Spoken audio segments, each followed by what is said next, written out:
नाशिकच्या रामकुंड परिसरात ऋषी पंचमीनिमित्त महिलांनी मोठ्या प्रमाणात गर्दी केली। हजारो महिला रामकुंड परिसरात दाखल झाल्या।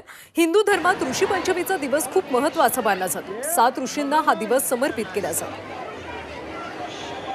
आणि नाशिकच्या रामकुंडावरून याचाच आढावा घेतला आमचे प्रतिनिधी सागर गायकवाड।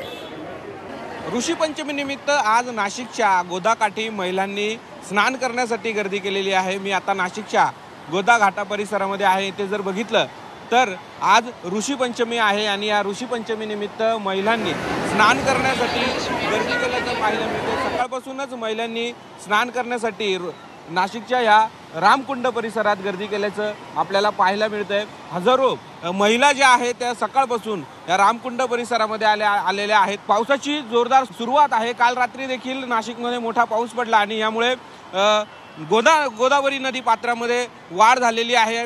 तरी मात्र महिलांनी स्नान करताना इथे गर्दी केल्याचं आपल्याला पाहायला मिळतं। कॅमेरा पर्सन बबन सदगीरसह सागर गायकवाड, जी 24 तास, नाशिक।